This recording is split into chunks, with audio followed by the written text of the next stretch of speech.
여러분의 무료함을 책임져 드립니다.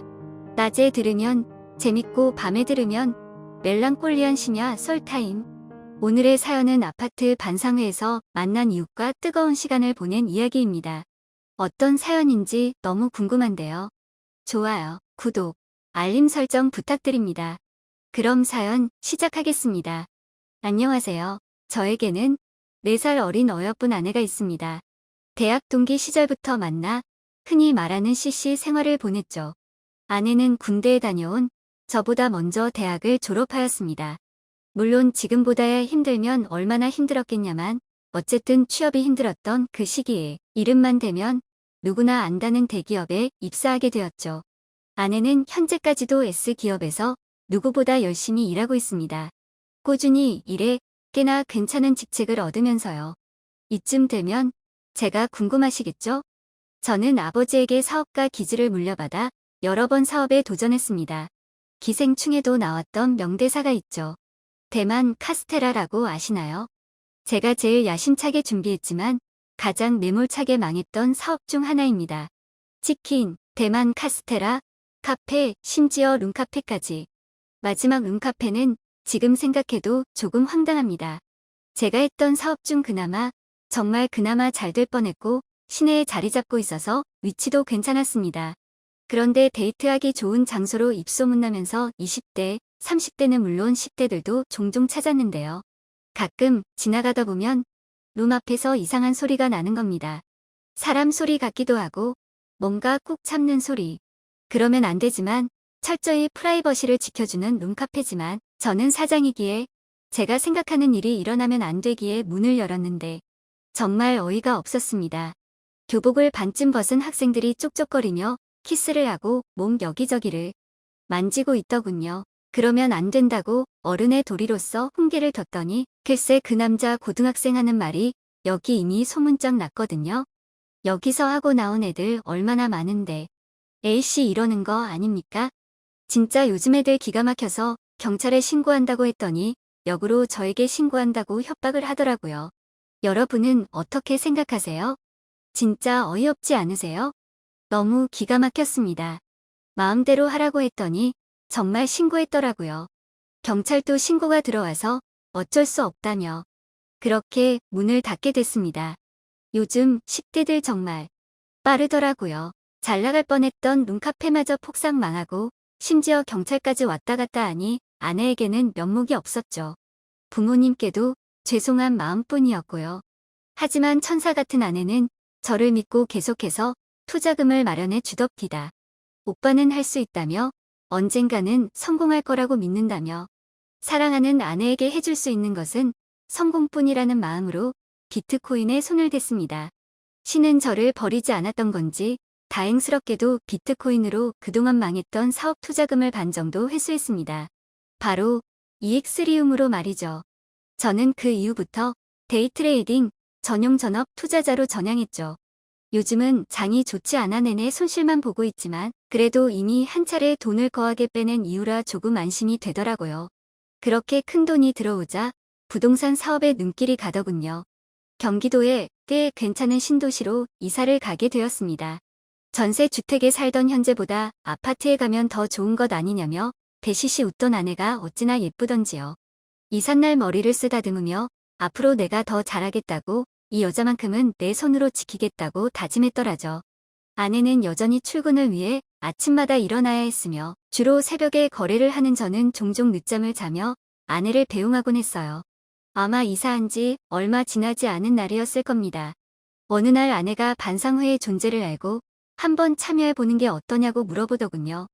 보통 아주머니들이 많이 나오니 그런 곳에 가기에는 부끄럽다고 손사래를 쳤지만 백시백소는 늘 나오지 않는다고 원성이 자자하다며 못내 가길 원하는 눈치더라고요.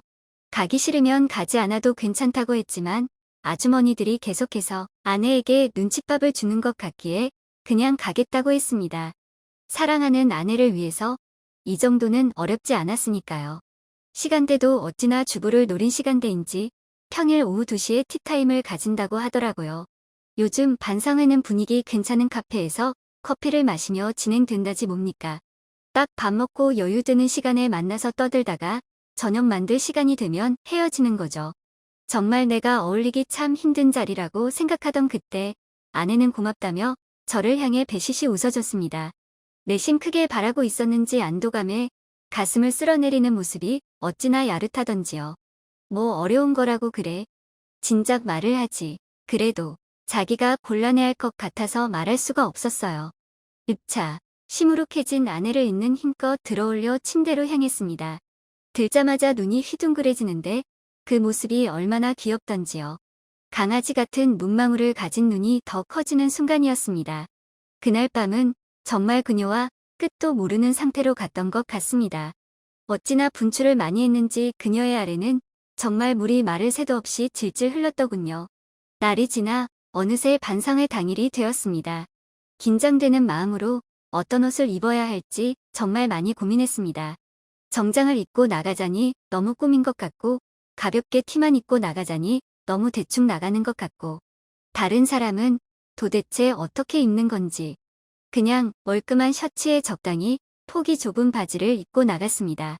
긴장되는 마음으로 카페 문을 열자 전세 낸 듯 카페의 중앙을 차지하고 있더라고요. 네, 다들 예상하셨던 것처럼 모두 여자였습니다. 그런데 한 가지 예상을 빗나간 게 있더라고요. 저의 아내와 비슷한 또래의 여자가 있는 겁니다. 심지어 그 여자는 굉장히 예쁘장한 외모를 가지고 있었습니다. 딱히 로즈를 바른 것 같지도 않은데 어여쁜 분홍빛을 가진 입술에 옆으로 째졌지만 꽤나 커서 마치 고양이를 보는 것 같은 눈, 크고 높게 뻗은 코까지. 너무 예쁘더군요. 그녀의 미모에 감탄했지만 아무렇지 않은 척 인사하며 자리에 앉았습니다. 머쓱하게 웃으며 백시백소 남편이라 소개하니 아주머니들은 얼굴 보니 좋다며 호호 웃으시더라고요. 조용히 입을 가리고 웃는 그녀의 이름이 너무나 궁금해졌습니다. 그렇게 어색한 듯 어색하지 않게 어울린 지 2시간이 지났을까요? 한 아주머니가 저녁 준비를 해야 한다며 다들 일어나자고 하더라고요. 일어나서 몇 아주머니와 함께 제가 사는 백이동으로 걷고 있는데 아까 그 여자도 백이동으로 따라오더라고요. 제가 사는 아파트는 한 층에 2집밖에 없어 다른 층과의 교류는 거의 없었고, 저는 밖으로 나가는 시간이 보통 새벽 시간대니 다른 사람을 마주칠 일은 거의 없었거든요. 3층에서 한 분, 8층에서 한 분, 그리고 9층과 11층에 들어온 빨간불. 어느새 엘리베이터에는 그녀와 저만 남게 되었습니다. 어색한 웃음을 지으며 그녀에게 말을 걸었습니다. 근처 사시나 봐요. 나이대도 비슷해 보이는데 종종 교류하며 지내요. 어머, 너무 좋아요. 지금 가도 돼요? 바쁘세요? 훅 들어오는 그녀에게 놀라기도 잠시 9층에 도착했다는 엘리베이터의 음성이 들려오더군요. 그러면 1시간 정도만 더 대화할까요? 네, 당차게 대답하는 그녀에게 잠시 미소 지은 뒤 집으로 초대했습니다. 다급하게 옷을 입고 나가느라 미처 치우지 못한 것을 보고 어쩌게 뒷목을 긁으니 그녀는 다들 이렇게 사는 게 아니냐며 호쾌하게 웃더라고요. 탁자에 앉아 오렌지 주스를 내어주니 먼저 묻기도 전에 술술 말하는 게 아니겠어요. 남편은 몇 살이고 자기는 몇 살이며 L 회사에 다니는 좋은 사람이다. 그런데 가끔 좀 매몰차서 서러울 때도 있다. 오빠는 다정하시냐? 등등. 벌써 오빠라는 호칭이 자연스럽더라고요. 이것저것 이야기하다 갑자기 시간이 이렇게 됐냐며 진짜 저녁을 준비해야 한다고 후다닥 나가더랍디다. 아내한테 이야기하니 넷이서 술이나 한 잔 걸치자며 좋아하더라고요. 그 이후로 우리는 자주 교류하며 넷이서 종종 여행을 가기도 했어요. 둘도 없는 친한 부부가 되었죠. 그렇게 그날이 왔습니다. 무슨 날이냐고요? 저희 둘이 갑작스럽게 술을 마시게 된 날이요. 시작은 그녀가 울고 불며 저희 집에 찾아온 것이었습니다. 흐엉 울며 언니와 오빠를 부르더라고요. 급한 마음에 문을 열어주었더니 남편이 집을 나갔다며 제게 안겨 울더군요. 원래 시댁에 같이 가기로 했는데 그녀가 가기 싫다고 하니 그녀의 남편은 화를 내며 시댁에 혼자 갔다고요. 어쨌든 가기 싫었으니 안 가면 이득인 게 아니냐니까 오빠는 바보야 외치며 엉엉 울더라고요. 일단 급한 대로 편의점에서 소주와 맥주를 사와 그녀를 진정시켰습니다. 술자리가 길어지고 그녀와 저는 술에 물 탄 듯 물에 술 탄 듯 어느새 소주 6병을 비우게 되었습니다. 네, 정말 만취했어요. 혀까지 베베 꼬이며 그녀를 향해 그 식기 데려와 을 외쳤죠. 그러니까 역시 오빠가 최고라며 상따봉을 세우는 그녀를 보는데 그러면 안 되는데 자꾸 그녀의 가슴이 눈에 들어오덥디다. 알게 모르게 봉긋하게 올라온 그녀의 가슴, 그리고 술에 취해 늘어진 탓에 보이는 가슴골. 너무나 선정적인 모습에 저도 모르게 제 뭉둥이가 서고 말았습니다. 당황해서 어찌할 바를 모르자 그녀는 왜 그러냐며 저를 걱정하기 시작했죠. 갑자기 훅 들어와 괜찮냐고 묻는데 저도 모르게 그만 입술을 덥석 물어버리고 말았습니다. 몰캉한 입술의 감촉이 느껴지기도 잠시 그녀도 열정적으로 혀를 뒤섞기 시작하더라고요. 자연스럽게 손은 가슴으로 내려갔고 명치, 배꼽 그리고 아래까지. 잠깐 그녀의 아래를 터치하니 그녀가 잔뜩 풀린 눈으로 제게 말하더라고요. 오빠, 나 축축해요. 그 말에 저는 이성을 잃고 말았습니다. 그녀를 감싸 안고 식탁에 앉힌 뒤 손가락으로 그녀의 그곳을 헤집었습니다. 그녀는 얼른 넣어달라며 애원하였고 그 길로 저희는 기나긴 밤을 보냈습니다. 아주 어둡지만 밝은 그런 모순적인 밤이요. 거기까지만 했었어야 하는데 말입니다. 저희는 종종 낮에 눈이 맞을 때면 배까지 맞췄습니다. 그리고 아직까지도 그 행동이 이어지고 있습니다. 그런데 갑자기 그녀가 제안을 하더라고요. 이렇게 된 거 넷이서 함께 관계를 해보면 어떻겠냐고요. 강아지처럼 귀여운 아내가 제 아내가 상대방과 하는 상상을 하니 아랫도리가 불끈 솟아오르더군요. 저도 제가 이런 취향인지는 몰랐는데 정말 넷이서 관계를 맺는 꿈까지 꾸고 있습니다. 이 상황에서 제가 아내에게 말을 꺼내봐도 괜찮은 걸까요? 제가 둘이 하는 관계에 미쳐서 한 치 앞을 보지 못하고 있는 걸까요? 제발 저에게 쓴소리 좀 해주세요. 부탁드립니다. 오늘의 사연 어떻게 들으셨나요? 사연자분, 정신 차리셔야죠.